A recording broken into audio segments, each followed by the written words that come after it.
हरि एक हाथ डालावा दूसरा हाथ डालिया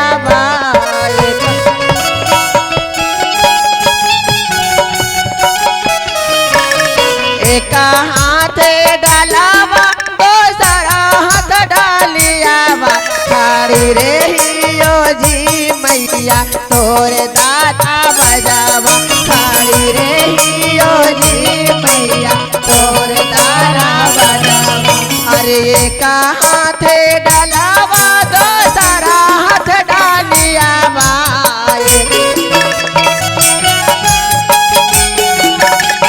हरि रे हियो जी मैया तोरे दादा बजावा हरि रे हियो जी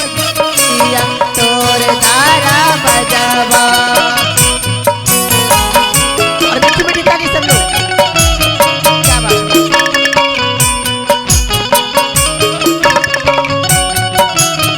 ओहो आहा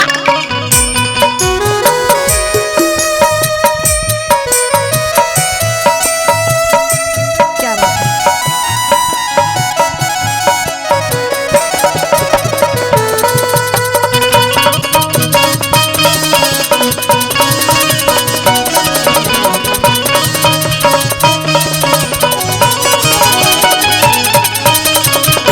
माँ कहती है कि सब कुछ तो ले ले सेवका लेकिन जवन पर हमारा मन लोभा जाई वही न ले ले आ कौन भाव में सबा कुछ से आगे सेवका भरल हऊ डालिया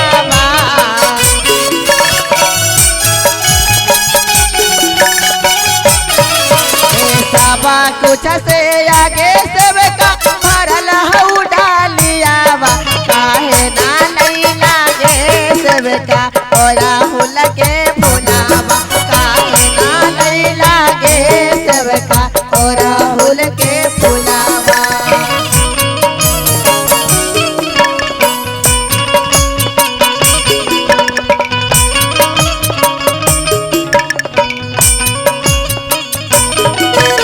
सासू मोरा बुढ़िया ननद ससुरारिया सासू मोरा बुढ़िया ननद ससुरारिया मेरे हियो जी मैया गौवा के पुतहिया मेरे हियो जी मैया गौवा के पुतहिया कहाँ से लइयो जी मैया और राहुल के फुलावा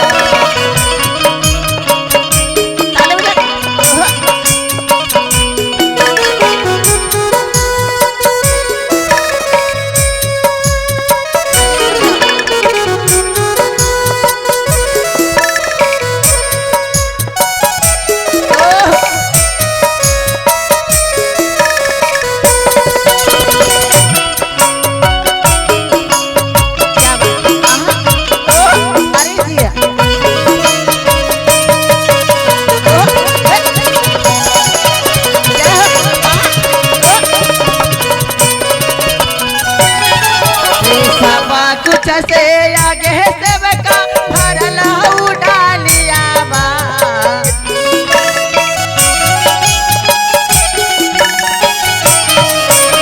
सबा कुछ से आगे सेवका भरल हऊ डालिया काहे ना नहीं लागे सेवका लाला का चुनरिया काहे ना नहीं लागे सेवका लाला का चुनरिया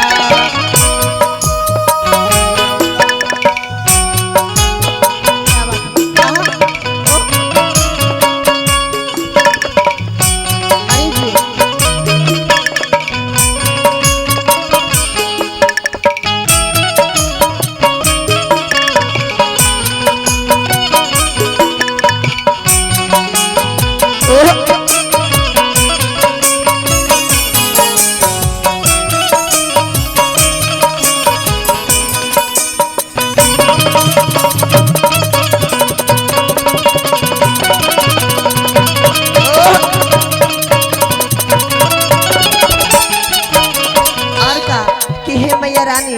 ना हमारा घर में सास बड़ी ना हमारा ननद बाड़ी हम तो नए नोहर पुतोह बानी, घर से बाहर भी नहीं जा सकत। कहाँ से चुंदरी लाई, कहाँ से फूल लाई, कौना भाव में सेवा कहा तरी। सासू मोरा बुढ़िया ननद ससुरारिया,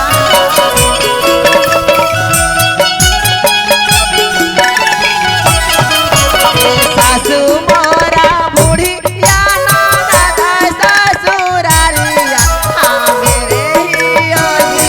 मैया गौवा के पुतरिया, हियो जी मैया गौवा के पुतरिया, कहाँ से लइयो जी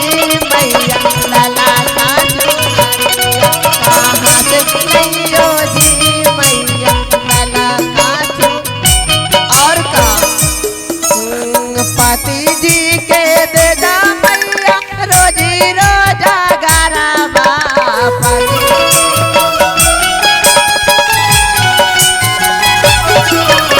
बेटा वहाँ दे दा मैया सारा बिसनौ कारिया, पढ़ाई देवो जी मैया लाला का चुनरिया, चढ़ाई देवो जी मैया ओरा उनके फुलावा, चढ़ाई देवो जी मैया लाला का चुनरिया, चढ़ाई देवो जी मैया लाला का चुनरिया, चढ़ाई देवो जी मैया ओरा उनके फुलावा। बोली सच्चे दरबार की, शेरा वाली मैया की, लाल चुनरिया वाली की।